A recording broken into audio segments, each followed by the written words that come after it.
네. 어, 네, 그러면 오늘 발표는 그 유럽에서 수소 내연기관 관련돼서 동향이 어떻게 되고 연구가 어떻게 되는지 이게 조사해 볼 기회가 있었어서 그거 관련해서 조금 발표를 해보려고 합니다. 아무래도 선박에서의 수소 사용은 보통 이게 퓨얼셀 쪽에 조금 초점이 맞춰져 있는 경우가 많은데 내연기관도 찾아보니까 조금 준비가 되고 있는 과정이 있어서 좀 흥미로운 주제가 좀 될 것 같습니다. 일단 처음 보시는 거는 이제 현재 유럽에서 에너지 트렌드 관련돼서 EU에서 발표한 내용인데요. 이게 EU에서 에너지 시스템 인터그레이션에 대해서 이제 전략을 발표했었는데 이 전략의 주요 내용이 뭐냐면은 지금 보인 것처럼 이렇게 자동차 전기 고체 연료, 여체 연료, 석유 이렇게 따로따로 나눠져 있는 연료 시스템을 오른쪽에 보이는 것처럼 다 서로 유기적으로 연결하고 서로 그 유기적 연결해서 융합될 수 있도록 하는 그런 연료 에너지 통합 전략을 지금 EU에서 계획 중인데요.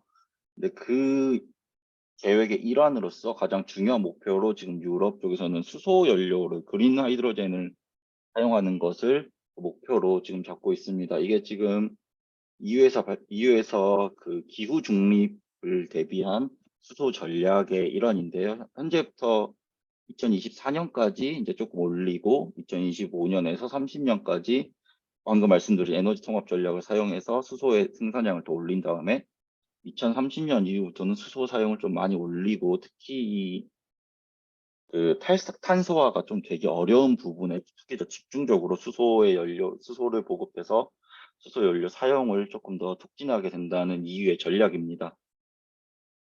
그거 맞춰서 이제 이 영국 같은 경우는 이게 나와 있지 않을까. 영국 자체에서도 이제 수소 전략을 발표했었는데요. 여기서 뭐 레포트 자체는 엄청 길지만 저한테 관련된 운송 분야만 좀 보자면 어 수소는 이제 그 넷제로 트랜스포 운송 분야에서 약간 펀더멘털한 목표가 될 가능성이 높고 뭐 다행히 내연기관이나 퓨얼셀 터빈 쪽에 사용될 수 있고 또 여기에 적어두진 않았지만 그 전략에 따르면은 2030년 이후부터 약간 그러니까 항공, 선박 같은 이런 운송 분야에서 수소의 대용량 사용을 좀 하게 될 것이다라는 그런 영국의 그런 에너지 전략부의 발표 또한 있었습니다. 그래서 그런 거 발맞춰서 지금 현재 개발되고 있는 수소 엔진 내연기관에서 좀 설명을 드릴까 하는데요. 가장 먼저 만 에너지 솔루션에서는 이제 수소 엔진이 퓨얼셀과 사용하는 퓨얼셀의 장점도 있지만 수소 엔진도 수소 엔진만의 장점이 분명히 확실히 있다고 생각하고 발전을 이뤄나가고 있습니다. 이 위에 보시는 그래프는 이 만 에너지에서 발표한 자기들의 수소 타임라인 전략인데요. 이제 보시면은 현재는 아직 20% 캐패시티밖에 사용을 못하지만 차근차근 30년에서 나중엔 최후엔 100% 수소 에너지 사용한 내연기관을 발표할 수 있도록 하고 있고 현재 아래 보이는 선박은 만에서 제작한 엔진을 쓴 그런 조그만 소형 보트인데요. 현재 이런 걸로 현재 아직은 수소 100%까지는 아니지만 혼합 연료, 듀얼fuel 연료로서 좀 사용하는 것을 테스트하는 단계에 있습니다. 바르질라 같은 경우는 만보다는 조금 더 적극적인데요. 바르질라는 수소 가스 엔진을 주력으로 해서 지금 개발 중에 있습니다. 오른쪽에 보이는 엔진이 바르질라에서 개발 중인 엔진인데 현재 바르질라는 40%까지는 40% 수소 60%의 혼합하는 연료 엔진까지는 이미 테스트가 끝났다고 발표를 했고 추후 100%까지 가는 걸 목표로 지금 발전 중에 있습니다. 그리고 지금 오른쪽에 보이는 이 다이아그램 같은 경우는 파워 투 X 이제 플랫폼 계획이라 해가지고 바르질라뿐 아니라 다른 여러 기관이나 회사들이 합쳐져서 지금 계획 중 개발인데 그러니까 리뉴얼블 에너지부터 그린 수소를 생산해내서 소모하는 것까지 그리고 중간에 생성되는 카본 캡처 시스템까지 다 합쳐져서 통합적인 에너지 관리 시스템이라고 보면 될 건데 이 시스템의 일원으로서 참가하면서 조금 수소의 사용에 대해서 조금 더 적극적인 모습을 보이고 있습니다. 이런 대형 회사들 말고도 지금 이런 소형 회사들 같은 경우도 조금씩 이렇게 발전해 나가려고 하고 있는데요. 가장 왼쪽에 보이는 게 치타마린에서 만든 엔진인데 이 엔진은 그 조그만 소형 보트에 들어간 엔진이긴 하지만 그 엔진의 작동 방법과 완벽하게 똑같은 방식으로 수소 엔진을 연소해서 내연기관으로 사용하고 있고요. 그다음 중간에 있는 CBM이라는 회사는 이런 거를 좀 설계하는 설계 쪽 회사에 가까운 회사인데요. 이 수소 엔진을 설계하고 실제로 지금 그 조그만 페리로서 운행을 되고 있고요. 또 이 CB라는 회사가 다른 엔진 제조업체랑 같이 합작해서 만든 게 가장 오른쪽에 있는 비하이드로라는 이제 엔진 제조업체인데요. 수소 엔진 전용으로.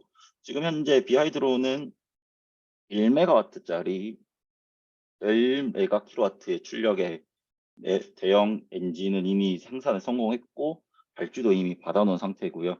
이미 그 로이드 성급의 그 승인까지 다 받아서 상용화되어 있는 상태고 이제 비하이드로는 이거를 기술을 이제 기반 삼아서 10메가와트의 10메가킬로와트의 그런 출력을 가진 대형 엔진까지 지금 발전해 나가겠다라고 지금 계속 발전을 해 나가고 있는 상태입니다.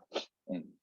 다음 이제 수소에 관련된 거는 이제 여기까지 있는데 이제 조금 더 말씀을 드리자면 수소 엔진 같은 경우도 있고 이제 암모니아 엔진 같은 경우는 조금 있긴 있어요. 근데 그거는 제가 딱히 그 업체 관련해서 깊게 조사를 하지 않아서 슬라이드에 넣지는 않았었는데 암모니아 엔진 같은 경우에도 만이나 바질 같은 경우도 똑같이 발전을 하고 있고 조금 다른 점은 수소 엔진 같은 경우는 만 같은 경우는 사행정 내연 기관을 목표로 잡고 있다면 암모니아 같은 경우는 대형 이행전 엔진도 가능하리라 보면서 조금 발전을 지금 모든 회사들이 다 투트랙으로 같이 내연 기관을 발전해 나가고 있는 상태이고요.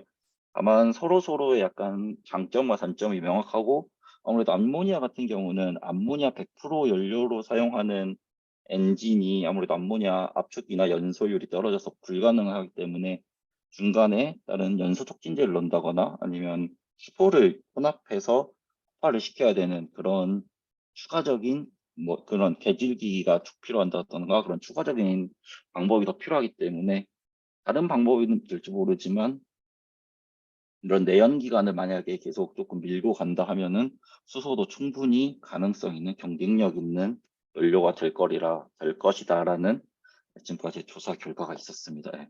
짧지만 여기서 발표는 마무리하도록 하겠습니다. 혹시 질문 있으신 거나